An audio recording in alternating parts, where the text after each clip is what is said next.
Ladies and gentlemen, welcome to The Right Time, a Wave Sports and Entertainment original presented by Prize Picks. My name is Bomani Jones. Thanks for listening wherever you get your podcast. Thanks for watching us on YouTube. Subscribe, like, rate us, review us, give us 5 stars. You only give us 4 stars, I'm inclined to believe you are a hater. It is that time of week where we have a guest join us, coming to us live from the Ringer. Missouri City's own fastest 10-year-old in 1988. Joel Anderson, what's going on, bro? What's good, bro? Happy 2025. Happy New Year. That's Ryan right. Cortez. Happy New you know Year. What I'm saying? Happy New Year to Joel. Happy New Year to Ryan Cortez. Happy New Year to everybody, who celebrates. You know what I'm saying? Absolutely. And, bro, I wanted to tell you something because, people don't know Bo is a really good uncle. You know what I'm saying? So he sent some lovely gifts for my 2 children. And this morning, Bomani, I risked my son's happiness to get a picture for you. Because I told him, I was like, hey, look, you got this thing on that Uncle Bomani got for you. And I need to take a picture of it. And he told me, no, it hurts. The picture hurts. And I was like, okay, don't worry about it. So I get him out the car and I tried to catch him in a moment. And this is his face. That's his face wearing that Houston Rockets sweatshirt. Now did the fit for La come? Because I know that got stuck in transit. It's here. It's here. We just had to clean it before we put it on and all that. But yeah, we'll get you a picture of it. So yeah. All good. That boy stay on your neck, man. He told you no on a picture because the picture hurt. He stay on your neck. He you know what? Me and my dad had kind of a similar relationship. We were just kind of always and I just think I'm getting it back on this end, I think I think my son is my dad in some ways, like temperament wise, I think. So well, I was about to say, I kind of expected from what you told me about your pops, and what you told me about your pops is that he was short and swole. Yeah. And I feel like short and swole is always looking for the ruckus. Yeah, man. I mean, the thing is, to be 5'6", you gotta my dad was a all-state running back in Arkansas. In the 60s at 5'6", and he was the team captain, and it was so good they sent him and his team out to Washington D.C. because Bobby Taylor is that right? Am I getting Bobby Taylor who played for? Am I getting this right? Bobby Taylor's the dude from Houston who played for Notre Dame. Who is it? Oh man, gosh, I'm getting it wrong now. His brother that played for the Redskins, the then called Bobby Redskins. Mitchell. Bobby Mitchell. Thank you. He played for the then called Redskins in the 60s, and he's from Hot Springs, Arkansas.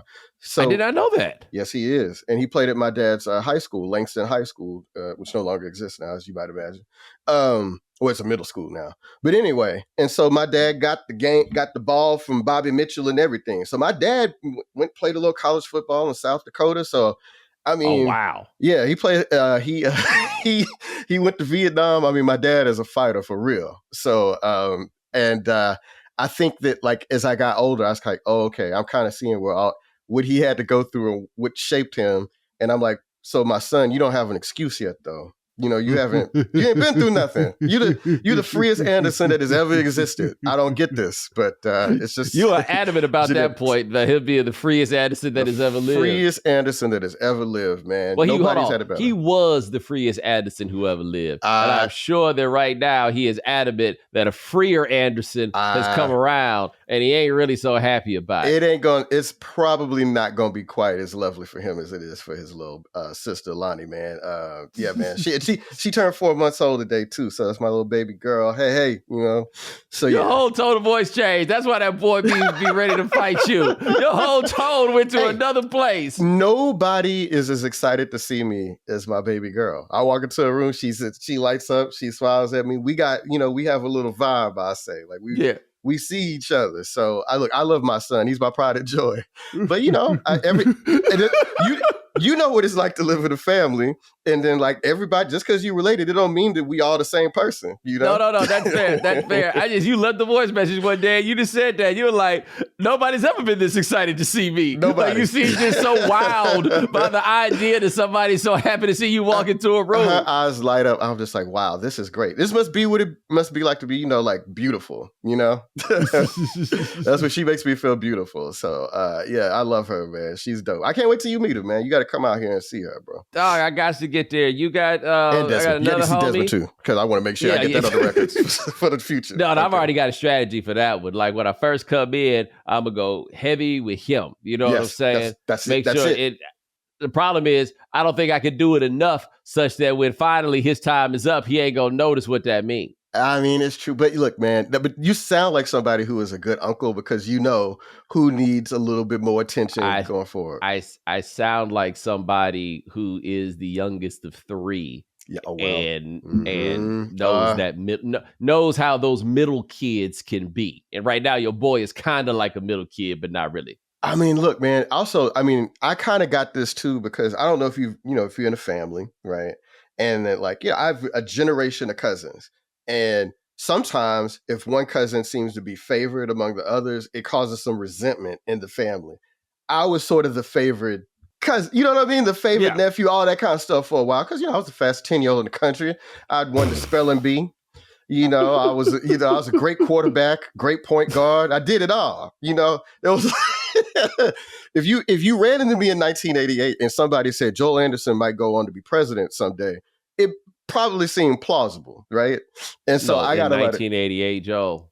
Yeah, 1988, man. I mean, you think it sounded plausible at night? It didn't sound plausible in 2008 till he did it. That's people were looking out ahead. They were projecting into a newer, better future. Like the Jetsons. Okay, yeah, exactly. My principal told my parents at one time after I had gotten in trouble at school, they're like, Joel is a leader of men, and my dad used that on me every day. Anytime I did something wrong or was not willing to study or do something, he's like, Principal Ashmore said that you were supposed to be a leader of men. I was like, well, what does she know? I was in 4th grade, but anyway. Leader of men, huh?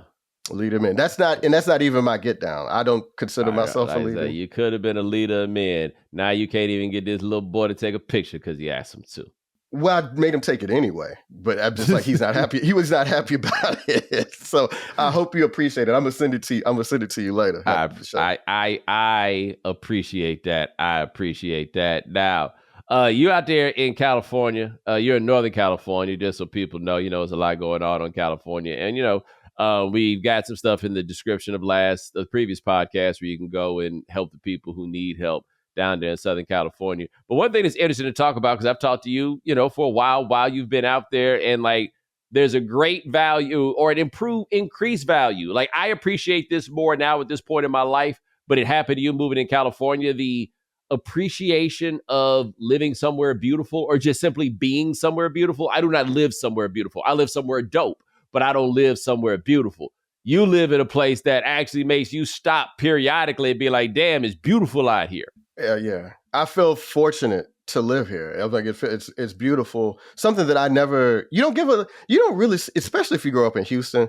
We grew up in an unattractive place. I mean, it's a place that, like, if you call it ugly, I'm not about to fight with you about it. Like I was like, you are right. There are beautiful parts of Houston. I'm not saying the whole city's ugly, but on the whole, parks and stuff. Like we've been to Memorial. Okay, I got you. It's just flat.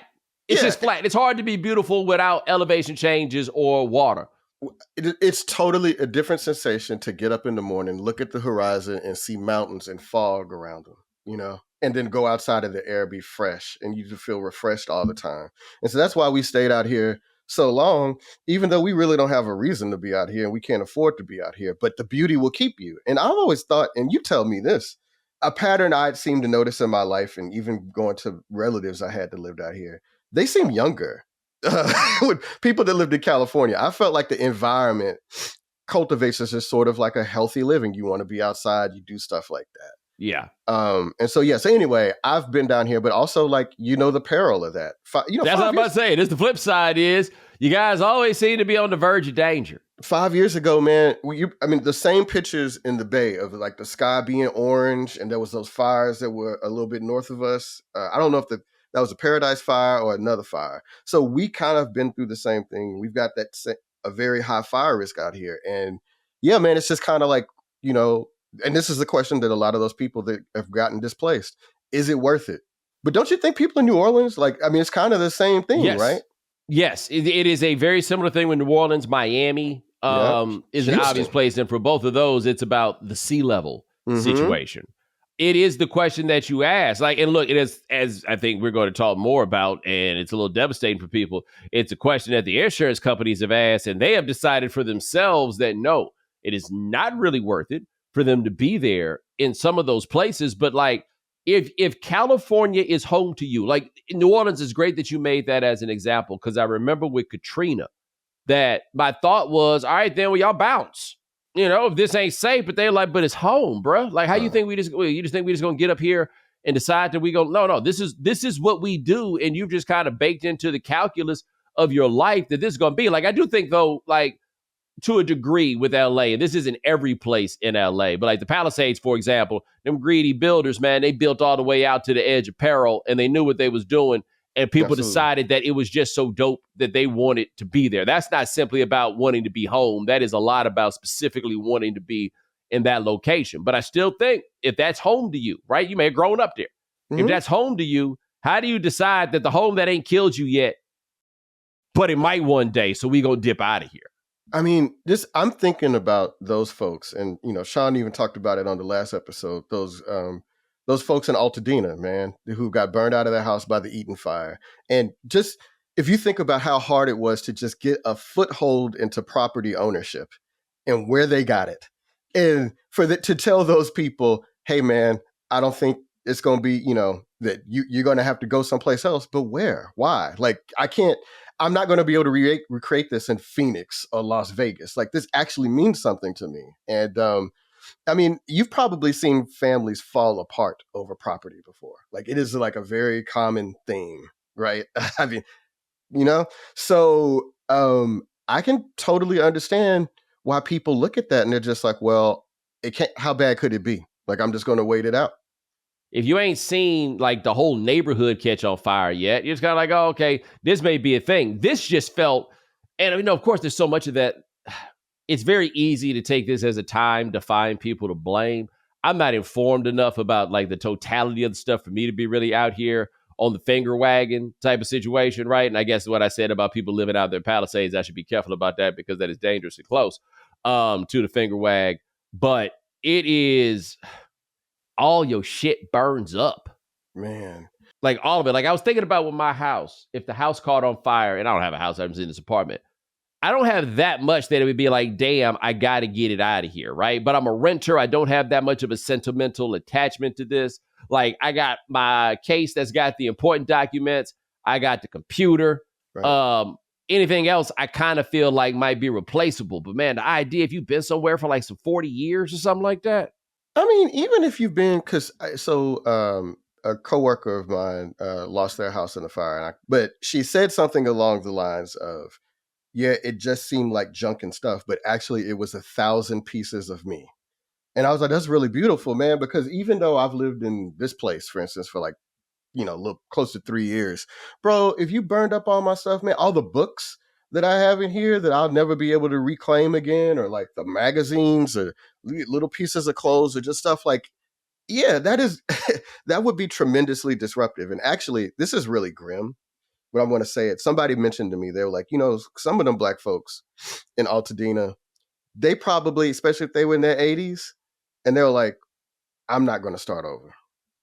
Yeah. And they just went ahead, just like, if the fire takes me, the fire takes me, but I'm not going to start over. And I can kind of understand that because, I mean, bro, like this is a lot to replace, even if it's just stuff and you haven't lived in a place a long time. Like that is tremendously disruptive and traumatic. I don't know how people move on from that. Like it just seems really, really difficult. I know people do, but I mean, I don't ever want to have to find out the kind of strength it takes or the resilience it takes to come back from that.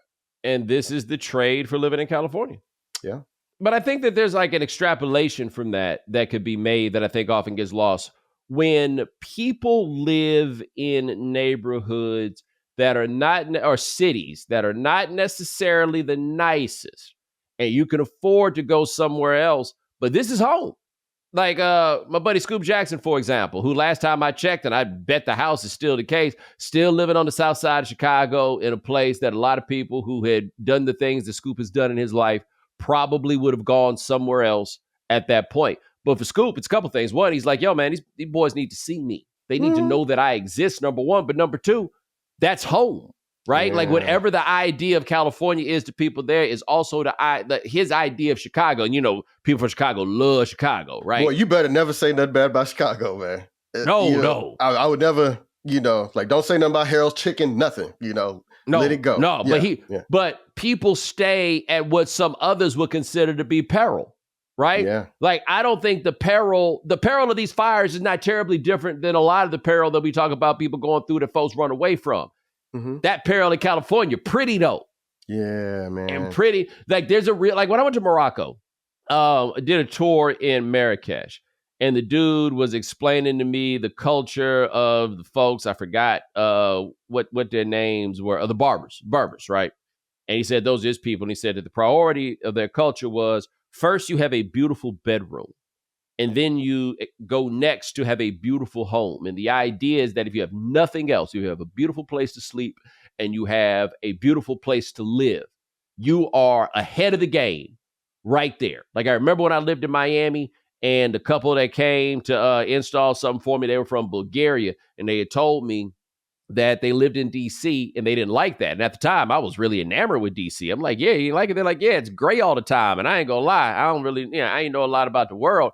I'm like, that Bulgaria talk about something being gray, huh? Yeah, that's kind of what I thought. Yeah, same. I mean, Bulgaria got spots, right?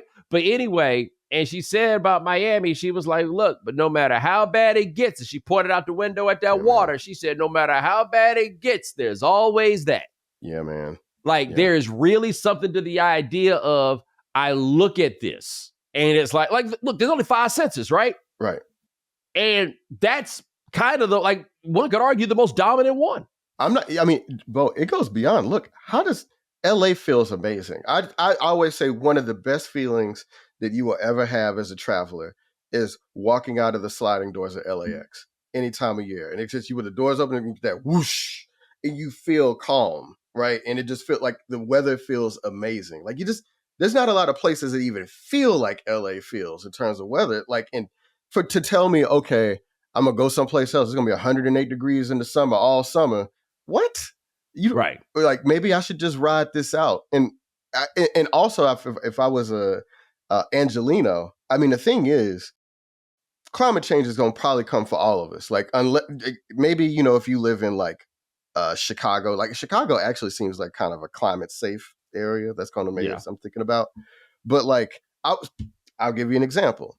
The wife and I are thinking of moving. And one of the places I was looking at was Maryland, like, the DC area. And I was like, hey, people don't talk about Annapolis. Annapolis seemed nice. That's a college area. You know what I'm saying? It's on the water.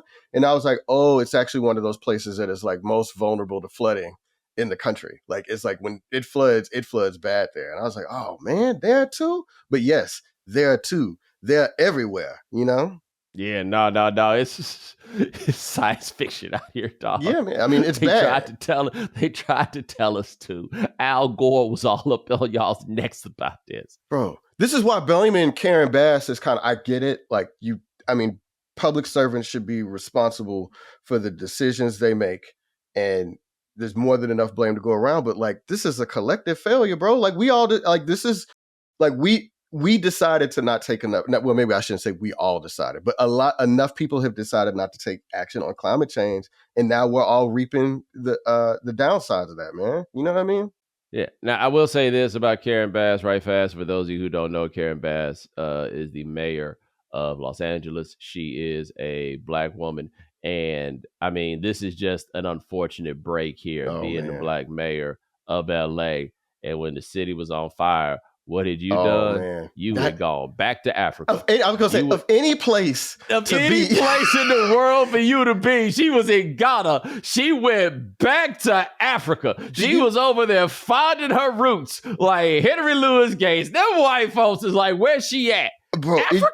It's like the Black version of Jerry Jones being caught outside that high school.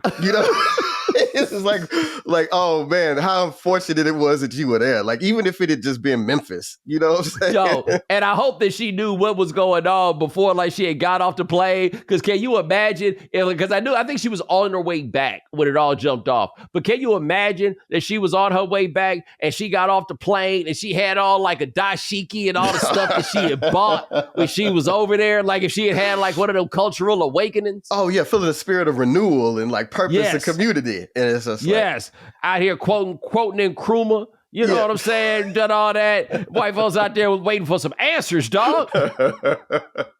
I mean, I always say, man, being a big city mayor seems like one of the worst jobs in politics. Why? Why? And which of them ever go on to do anything significant in politics? Like, think of how many New York mayors have tried to leverage that into something else, like political. You're right. You got to be really into the idea of power. Well, a couple things, right? One, you've got to really love the city, I would think. Like, it's a job for natives. You got to love the city. And yeah, you just have to really get off on power. But to like really make that power work, you got to roll the dice on going to jail. Oh my God. They stay throwing the mayor stay going to, especially if you're black. Mayor stay going to jail.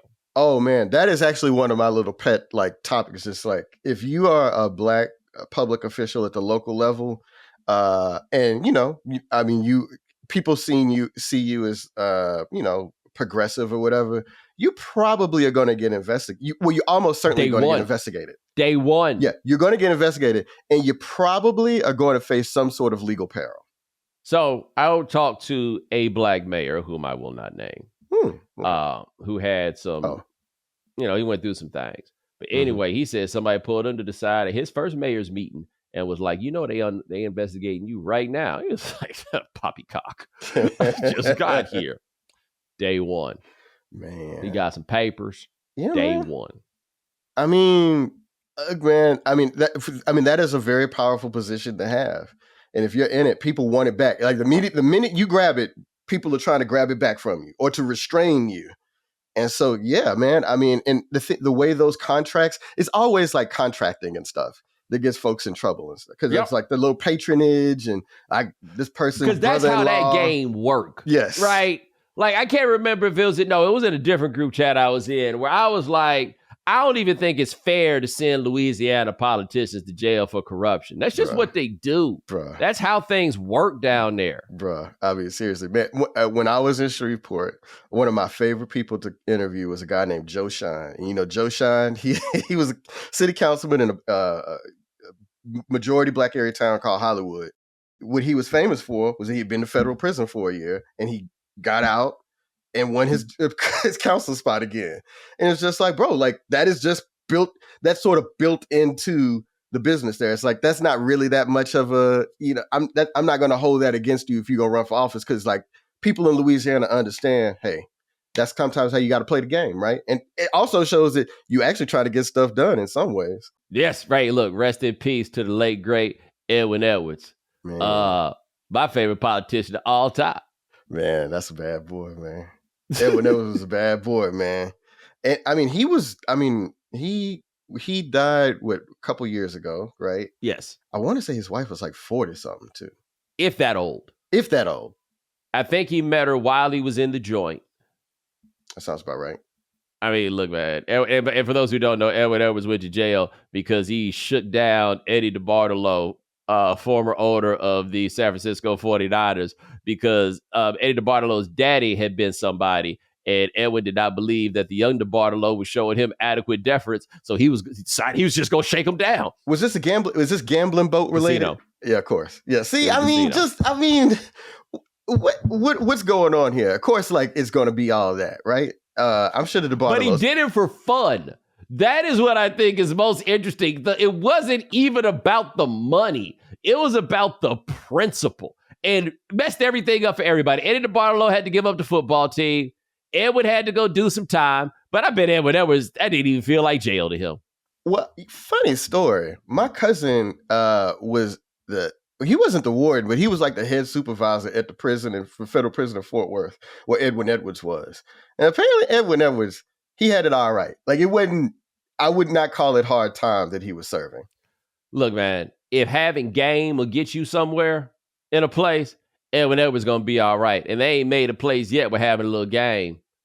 Ain't gone. I think, Edwin did a little time in my daddy's hometown. They got a federal pen in Oakdale. Edwin did some of his time there. I bet Edwin was the king in there. I mean, people working in that jail voted for Edwin Edwards. Oh my God, man. And even if they didn't, had to like him. Edwin Edwards is the man who came up with the single greatest quote in the history of American politics, which is For me to lose, they'll have to catch me with a dead girl or a live boy. He also had the second greatest quote in American politics when he was running against David Duke. And he said, the only thing that me and Duke have in common is that we both wizards under the sheets. Wizards under the sheets.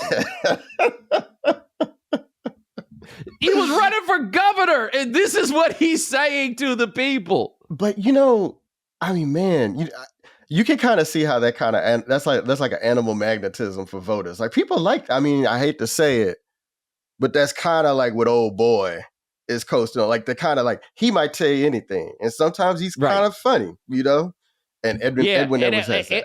And look, man, Edwin, just because he lying don't mean he lying to you. Yeah. Like, that's the thing about Trump. Ain't been a lie that Trump has told that I have been like, wait a minute. You said, no, I ain't heard that lie not once, right? Yeah. Any lie he told was a lie that I knew was a lie. He ain't fooling nobody. He just lying. Oh, yeah, just to do it. Right. So, I mean, man, look, man, it is interesting that people have sort of this vision of like the technocrat, that you want the person that is like got the really upstanding, got the, the moral rectitude, all that kind of stuff. But sometimes, man, you just want somebody to think that's going to throw some bows, man.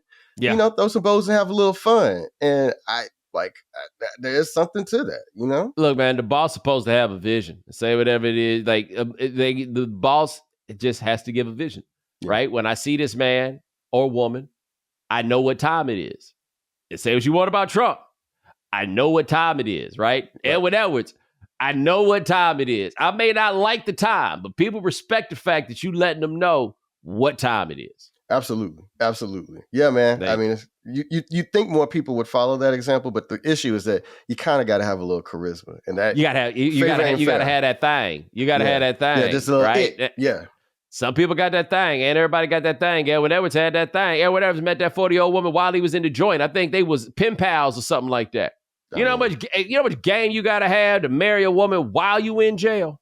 Bro, got out, and she took care of him, bro. Sure did. Took care of him to his dying days, bro.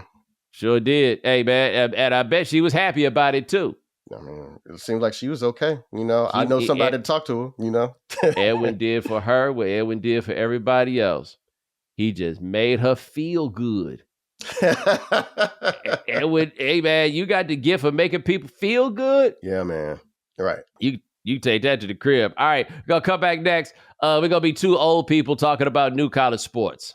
The NBA is in full swing and the NFL playoffs have begun, which means you could turn $10 into $1,000 in a single game watching your favorite teams only on Prize Picks. You can make a Prize Picks lineup between the NFL and the NBA in as little as 60 seconds. Sign up today and get $50 instantly when you play $5. You don't even need to win to receive the $50 bonus. It's guaranteed. Quick withdrawals, easy gameplay, and an enormous selection of players and stat types are what make Prize Picks the #1 fantasy sports app. But rather than hearing it from me, let's hear from our expert picker. Sean, how the picks been going for you? Bo, I'm expert in losing at the moment because this month has not been the best for my picks. But with the NBA heating up and the NFL playoffs starting, I can make picks between both leagues. And with the flex play, I can still cash out if my lineup isn't perfect. But as always, make sure you stick around for the end of each show to hear my upcoming picks. And if you know me, I am always going to be picking more. So you make sure you go to prizepicks.com/Bomani and use code Bomani for a first deposit match up to $100. That's prizepicks.com/Bomani. Prize Picks, daily fantasy sports made easy. All right, Joe. I tweeted this. You may have seen it. Well, I don't know because you don't be on there. But not like I used to there's be. this quote from Rick Barnes. I said it was wild, and of course, everybody's got to have something to say. But I think you understand what is wild about this quote. Given it's just wild in the sense of it's a whole new world order out here. But Rick Barnes was talking about one of his players, his star player, Chaz Lanier. And he said he wasn't shooting. And this is the quote from Rick Barnes. I told him, if you're not going to do what you're getting paid to do, you sit over here because he's getting paid to do that. And that is, I have always advocated for college athletes to get paid. I think they deserve to get paid because everybody else is getting paid. But I also recognize it might make things a little less fun. What I didn't quite recognize is that it might make things a little uncomfortable. Because technically, Rick Barnes is correct, although he's acting like it's his money, and it is not. he is technically correct in what he is saying, but that's not why we're into this game. Like it creates, and we've seen this with college football and all the transfers and everything else. We're damaging the aesthetic. And so what we talked about earlier with California is the value of a visual aesthetic.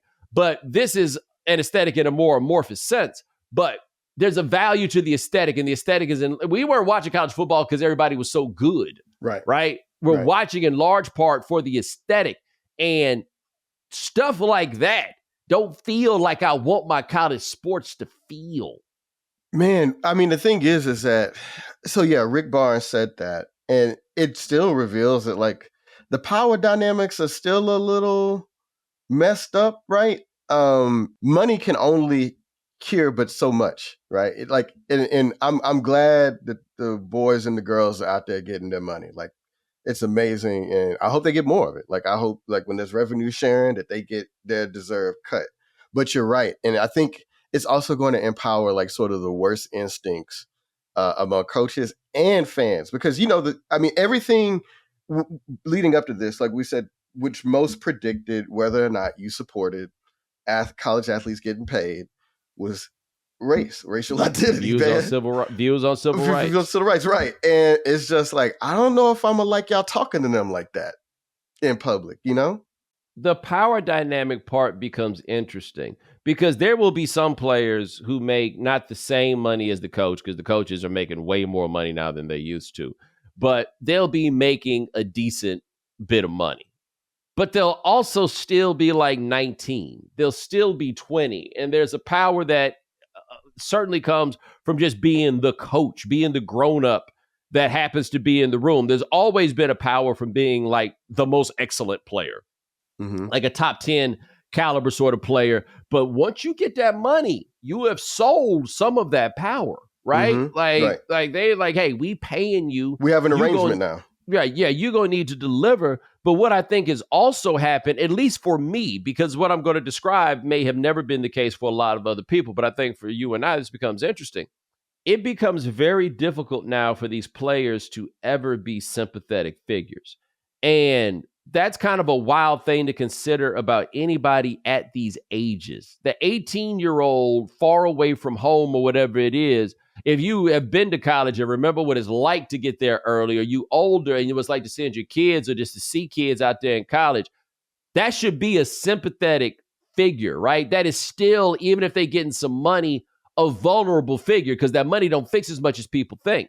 And that's kind of gone now, because it's people who don't know shit about the territory, love to tell people what comes with the territory.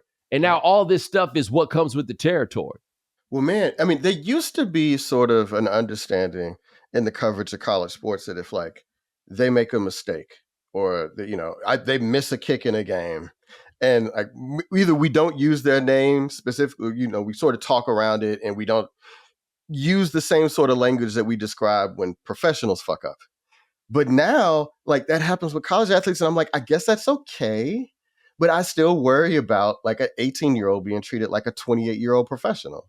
But like, this is sort of what we asked for, right? I think I still have the capacity to feel empathy and concern for these kids, even though they're getting paid, and they have a lot more leverage than like athletes when we were coming up did, right? Correct. Well, I actually make an argument, though, that when they was getting paid under the table, the players had the most leverage because they could always snitch. They could blow it up. They could blow it up. Like that boy that blew it up for SMU, right? Yeah. Like he had all the leverage. What we asked for was for there not be a cap on these payments. What we asked for was to take away a system that made it such that literally everybody got money except for what was in effect the labor force. That was what we asked for, because it was wrong. That doesn't mean that what we're getting is going to be as much fun to watch, but the fact that I don't find it to be as much fun to watch was not a justification for maintaining the status quo, or what was the status quo. Making the changes were not just justified, but they were necessary. But still, like you and I talk about this, especially with the football, man, these cats moving every year in theory because they're going to get checks. I think it's a lot of hustling backwards in that one, because what's going to happen is that money ain't going, once you got enough money to take care of like some essential stuff, right? You can set yourself up for a future, put that money in some account that'll pay off forever, whatever it is.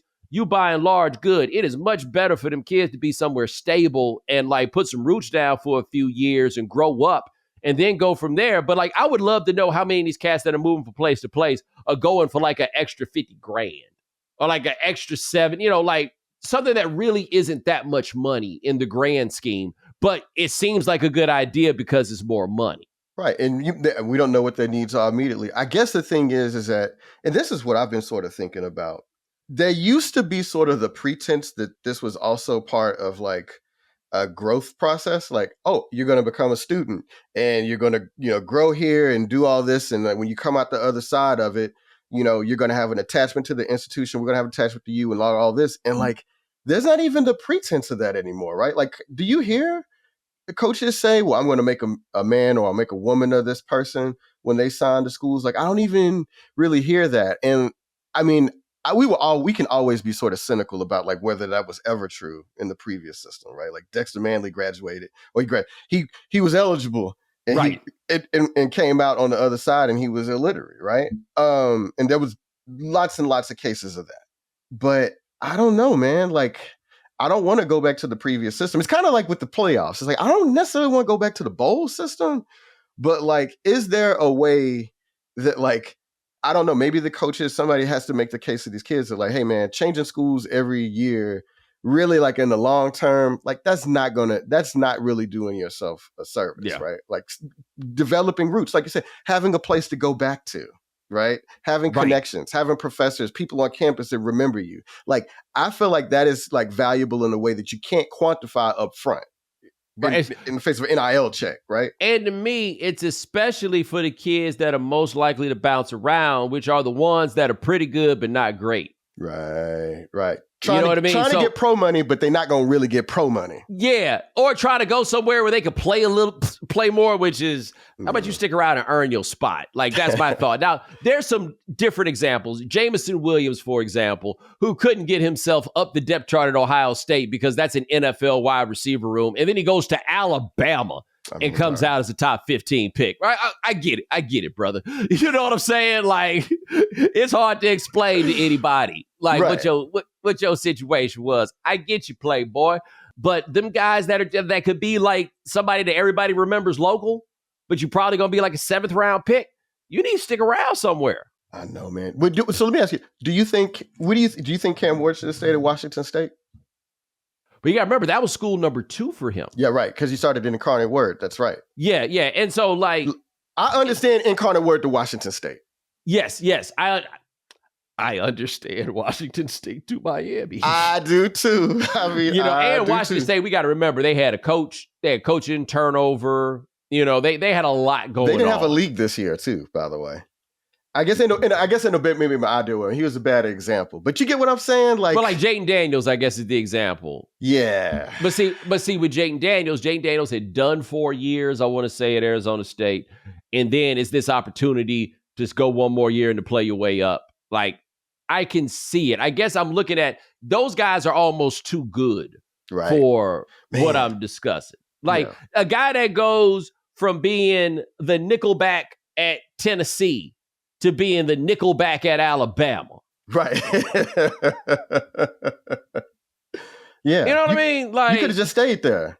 Yeah. Like, you might as well be somebody in this spot. For so many of them, that money is fleeting, and it is your chance to get that money. And look, we did something on Game Theory in season 2 about NIL, and at that time, the average player was getting like $1,000. I don't know what the money's looking like right now on those averages. These things have probably changed. But Carson Beck getting $3 million to play for Miami is crazy. By the way, son, I hope you got some ironclad paperwork, because in Miami, money just has this magical way of poof. It ain't always showed up. But didn't Miami have a sugar daddy coming out of COVID that we found out he was running fraud? The John Ruiz dude? Oh, man, yeah. What was his company? It was something that like it exploded in like a bunch of lies. And but his money turned real funny, fast. Yeah, it didn't pan out in the way they thought it did. But they still getting folks down there though. Besides the Becks, like even for women's basketball, like they paying. Hey, Miami a easy sell. Yeah, It is. That's. I mean, if you don't pay too close attention, the city of Miami in every way is a really easy sell. well, and also like I realized I used a bad example with Kev because I've been to Pullman, and no offense to That's Pullman, what I'm saying. Washington. Yes, I'd leave. I've been there several times. There's very few places more remote in this country than Pullman, Washington. So I get it. Yeah. I mean, it's just, I mean, you go to Spokane and you drive east for 90 miles. You know what I mean? Oh, I thought you went to Moscow, Idaho, and then drove west. Oh, well, you could go to Moscow, but Moscow's just 10 minutes away on the other side of the state line. But yeah, man. They are right there next to each other, but there's nothing around. Like you get bad phone reception out there. You're on the way out there. Like it's still one of them places. So the look on your face when you said that. It's dark, but it's a beautiful Ansel Adams ass looking part of the world. It is gorgeous. I did not think I would want to spend a lot of time there. But yeah, man, I mean, I understand the Cam Ward piece of it, but the chasing. See, I guess the thing is like you talked about a kid going from Tennessee to Alabama, and this doesn't hold up this year. But they may be like, well, if I go to Alabama, they crazy down there, man. I've never played in front of a fan base like that. I might get a chance to play for a national championship. You know, like if you go to Alabama, it's reasonable to assume you don't have a chance to play for a national championship at some point.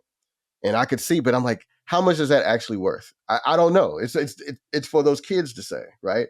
Because they'll be the ones that have to look back 20 years from now and be like, it was worth it or not. And maybe it is worth it. But I made it through TCU, and I'm wearing my TCU sweatshirt right now.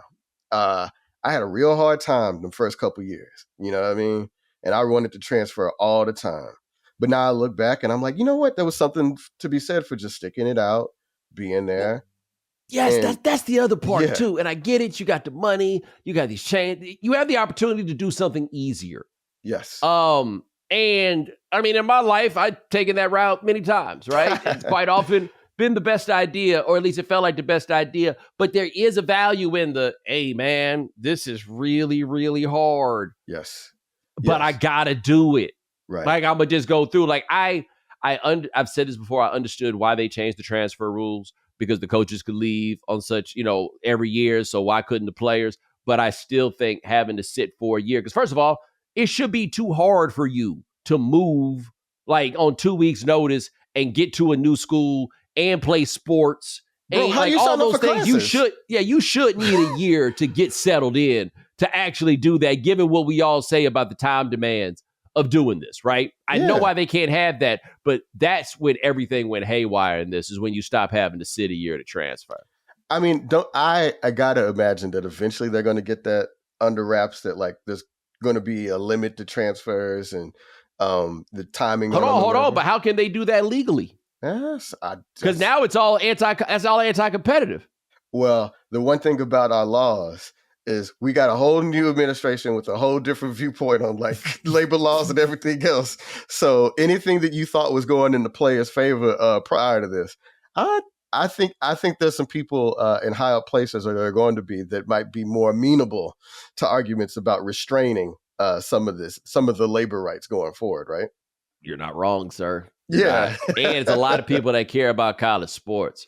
But the flip side is there's a lot of people who think they're the ones that's got the bread to get somebody to come over. And then, you think SMU gonna be like, you think SMU gonna be like, hey man, hold on, no, we want to pay. Why y'all interfering in the free market? Right, right. SMU like, market. Baby, we the invisible hand. That's us. We make this happen. I mean, SMU stole UT's president the other day, man. They did. Yeah. Yo, SMU tired of being humble. That's what all this comes down to. Now that they got themselves back into a real conference, they tired of being humble. Look, man, I liked SMU. I mean, that's supposed to be our rival, whatever. I had a cousin who went there. I spent some time on campus. I had a good time at SMU, man. You know what I'm saying? And it has a lot to offer. I can understand why it's like, and I hate to say this as a TCU alum, and TCU fans, don't get mad at me, bro. But for a kid coming from an urban area, the option to go to Dallas or Fort Worth, I mean, they are not the same city. It is the DFW area, but they are not the same city. And they're not the same. As a Houstonian, Dallas felt a little bit more familiar to me, even though they differed up there, than Fort Worth did. Okay. Yeah, Fort Worth is Where the a West different begins. situation. That's what they say. That's where the West begins. That's what they say about it. Oh, Billy, really? yeah, was it Billy Bob's? Was like the big club in Fort Worth. I mean, people teach you're not gonna believe me. I never went to Billy Bob's. I was at Militant. I was like, I'm not going to Billy Bob. What you talking about? I'm not going to Billy Bob's. But that was the hangout spot in one of them in Fort Worth. So just kind of like, You ain't go kick it in Funky Town? Funky I mean, Town, like Funky Town, not Billy Bob's. I'm talking about Funky Town. I have been out and hung out with some Funky Town natives. It's fine. It's fine, but like I wouldn't leave Houston for that. You know what I'm saying? I wouldn't leave. I don't like Baton Rouge as a city. You know, no offense to Baton Rouge, but it is a great college town. It's exactly. It is a great place to go to college. I once hung out for the weekend at Southern Homecoming for $15.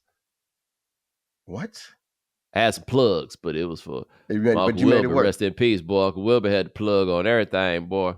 Man, look at that, man. You made a bubble. See, that's what I'm saying, man. Like Baton Rouge, like TCU is like kind of in the Midland. It's like it's not a big metropolitan city, you know, but it's not really a college town, you know. Yeah. So tell them people about that time you took your wife to Baton Rouge. Oh my God, I tell the story sometimes. So my family had a family reunion in Baton Rouge. The 2 years before it had been in West Monroe, Louisiana. So we really made a come up going to Baton Rouge. Andrew Whitworth. Yes, that's right. That's right. He played for the Rebels, I guess, too, then, didn't he? You know, the West Monroe is the Rebels. You know, that's because of course. Because right. For all the reasons you expect, right. And so anyway, my now wife, then girlfriend, came to this family reunion in Baton Rouge. And so one day we peel off away from the family. And I'm just driving around showing LSU, you know, the areas I know to go downtown, you know, I mean, not even really downtown, but along the water and everything. Do this for an hour and a half, go park somewhere to get some food. And she's like, okay, so when are we going to see the nice parts of town? And I was like, I did that already. That was it. That was it. You saw it. So then we went to a old plantation after that for fun. What makes that so funny to me is when my parents met, I recall there being a story. My dad is from Oakdale, Louisiana. It's got about 10,000 people. And my daddy drove my mama around. And so you have to understand this. My mother is from Oklahoma City, but people from Oklahoma City take that city thing way far. She saw herself as a girl from the city. That is the way she saw herself. It is the city in Oklahoma, man. Right. And regardless of what you think about Oklahoma City related to being a city compared to Oakdale, you are damn right. It is, in fact, a city. And so my daddy decided he was going to spin her around Oakdale in order to let her know that Oakdale was hitting on a little bit more than she probably thought. And it may have hit on more than she thought. Oh, really? However, that is more of a statement of her thinking than it is on the hittingness. I mean, man, I've never even been to Oakdale, bro. I've been a lot of places. Yeah. Well, I mean, you know, sometimes you just drive around, you know? No. It's not off of an interstate. Like, it's close to Alexandria, but like if you're not really going there or going to the casino, there's no reason for you to just kind of run into it. You know what I mean? Like, it's kind of, you're not going to be like, oh, I got to take a gas in Oakdale that one time. It doesn't have that kind of location. Alexandria is a city that sounds so much prettier than what it actually is. Like, you don't, because it's you would think it's off the water, like off I-10, I-20, but no. Yeah, you got to it's in the cut. Like, brother, I think to get to Gina, I had to get to Gina, Louisiana one time. And I think maybe you go through there somewhere. Right? Brother, Alexandria got a base. I forget what it's called now because they had to change the name because it was a Confederate. It used to be Fort Polk, but they had to get Polk name. Not President Polk, much to my surprise, but they had to get James. They had to get Polk name off of the joint or whatever. When my uncle passed, I think it was last summer, me and my brother went to the funeral and we flew into Alexandria. And that was not the easiest thing in the world. Flew into Alexandria? We flew into Alexandria. Is it a regional they got a base. Okay. All right. Fair. Okay. All right. They got a base, so they got an airport. But when I say they got an airport, brother, my brother was like, this shit was like Bugs Bunny. Would Bugs Bunny do all the jobs? The woman that was checking IDs was also the woman that was reading the X-ray machine. And so she would check a whole bunch of IDs and then tell people that they could walk through. And then she could look and identify their bags as they were going through. And I will never forget, somebody came, was feeling a little bit late, and somebody pulled up, and it was the line, because it got to be a line, right? And person was like, damn, I'm going to miss my flight. And the lady's like, no, you're not. They all on the same. Y'all all on the same flight. How many flights you think we got?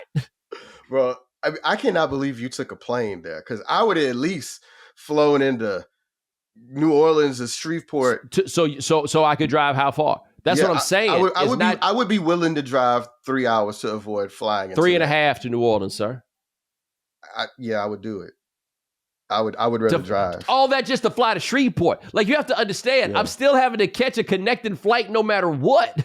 Ain't no direct flight. Yeah, that's true. I'm sorry. I could not do. Man, look, my wife. You said you'd rather fly to Shreveport like as if that's Dallas. No, man, Shreveport is. Yeah. What's the difference between Shreveport and Alexandria? Yeah, you gonna have a layover in Houston to Dallas or Memphis or something like that. I bet you that Shreveport Airport the exact same. No, Shreveport Airport is not that bad.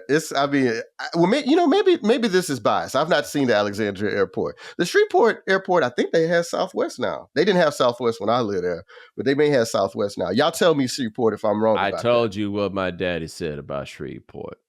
I told you what my daddy said about Shreveport, right? And he is right. He's been right about so many things. I wish we could talk about the thing he said yesterday, but we can't on air. Well, no, they can't talk about that one. But just right here, my daddy said Shreveport got the meanest white people in the world.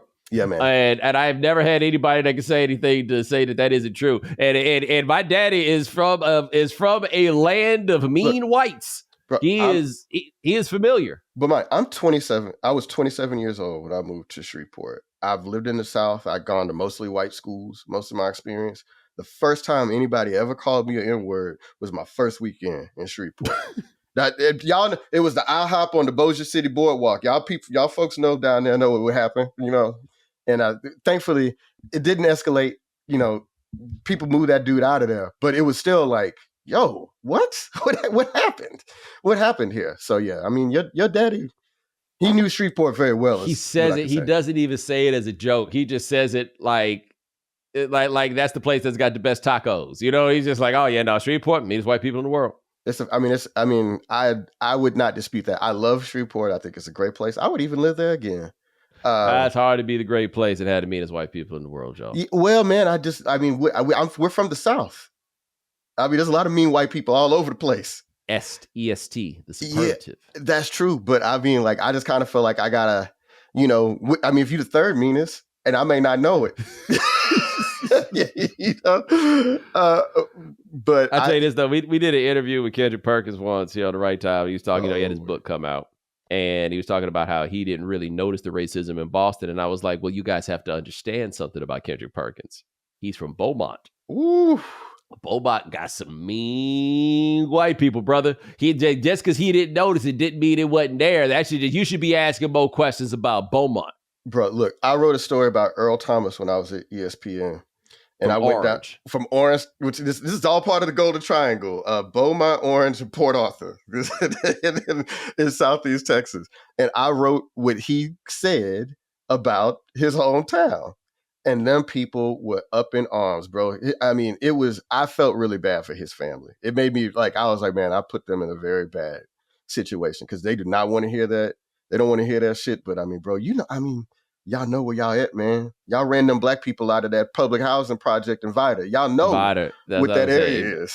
I'm just letting everybody here understand this if you don't know it. When you get on I-10 and you get east of Baytown. Keep going. Right? You leave in Houston and you get east of Baytown. It ain't really safe till Baton Rouge. Maybe Lafayette. Do you like Lake Charles? I'm talking about safety. Okay. Safety. Like stop and get stop on the side of the road, and get some gas. I would stop. Well, man, they don't have a lot of gas stations off at them Beaumont stops, to be honest. Yeah, but even Beaumont, I guess Beaumont is safe, but man, I'm just telling you, the animus is powerful.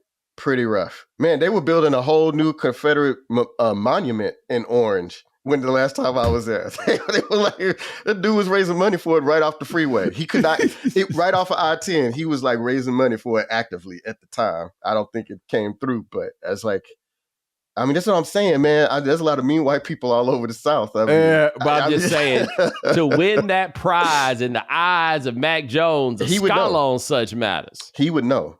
He would absolutely know. He would know. That is Joel Anderson. Check him out on The Ringer, doing all kinds of podcasts and out here writing columns and stuff. You know what I'm saying? You know what I'm saying? I might even talk about your boy Jimmy 6 Seed one time or something. I don't know. Oh boy, I'm just letting that play out. I just wanted people to know that, like, I heard what you all had said on Fox Joel Friday. Hates Jimmy Butler. We had talked about this before. Hate is strong. Say it again. Hate is strong. No, Joel. Hate is strong. You hate him in an irrational way. He's a brother that I want to see do nobody's well. talking about it. I want him to thrive and to prosper. But, you know, I don't like guys that think they invented push-ups, and that's where you get it wrong. But Jimmy, I don't know who the person is that Jimmy reminds you of, because you're really just making this about yourself. I don't know who the person is that it reminds you of. I just know that the adventures of Jimmy Butler have taught me something about Joel that I didn't know was possible about anybody, which is, in his heart, he is an advocate for suckers. If there's a sucker out here somewhere and you need somebody to get his back, Joel Anderson is like, where's the sucker at? I'm sure there's some brothers from Tomball. I'm certainly now. I never heard he's the only one. None that were proud of it. So hey, good for him. Hey, but I say this again. You hate Jimmy Butler so much that if he said he's from Houston and not from Tomball, you would be the first one to remind people that he's actually from Tomball. I would understand, but he would have to kind of fall in line. You know what I'm saying? He couldn't be doing this Tomball stuff. What we both understand is this. This is for real. Jimmy 6. Houston is not Tomball. You can't claim both. That is true. You can't claim both. Houston is not, but you could be like, I'm from outside the Houston area. There you go. Boom. I ain't never heard nobody be mad at somebody for claiming his hometown. It's just he a little too proud about Tomball. I don't know. Just something weird. What he supposed to do, Joel? What he supposed to do? I told you. I just said I'm from outside the Houston area, bro. You know, don't. So you're supposed to not say you from where you from, and you know all that stuff and the. You're not supposed to say you from hanging out with Marky Mark. What did I tell people? Carl Anthony Towns ever hung out with Marky Mark? I don't. Look. What did I tell people on that show? You said you heard that when Joel got a grudge against you, everything that you do, he will then use as fuel to justify that grudge, including claiming your own hometown. I don't like the way he said it, though. I don't like the way he said it. I know you don't like the way you said it. That's because you don't like that about yourself. Hmm? No, man. No. I mean, look, bro. All I'm saying is, again, fake tough guy. Why step up when Edwards wanted to smoke? When Edwards told him, like, hey, we ain't doing all that. We ain't doing that, and he backed down. So, okay. Joe, we don't have time for your hatred. We don't have time. It's not hatred. It's not for. I hope the brother thrives, man. Good luck. Pay your child support. Like I said, anything. Joel out here riding for. You know what? I don't even want to get into that discussion. Brother was a strong black woman. What did you just say? I said, you know what I'm saying? Go holler at them about this stuff on The Ringer. You know what I'm saying? Okay. That's where you come see us at the press box. Come see us at the press box, man. The press box. That's where you can hear Joel Anderson hate to his heart's content. Thank you so much. And ladies and gentlemen, thanks so much for joining us here on The Right Time. I want to let you know right now, we are partnering with Supercast to bring you ad-free versions of every episode of The Right Time starting this week for only $5 a month or $50 a year. To subscribe, make sure you go to righttime.supercast.com. The links will be in the descriptions below on YouTube or wherever you listen to your podcast. Sean Yu handles everything behind the scenes. Thank you, sir. Remember, follow The Right Time. Subscribe, like, rate us, review us, give us 5 stars. You only give us 4 stars, I'm going to thank you with Joel Anderson. Oh, man. Look, I knew that was going to happen for some reason, but go ahead. Take it easy.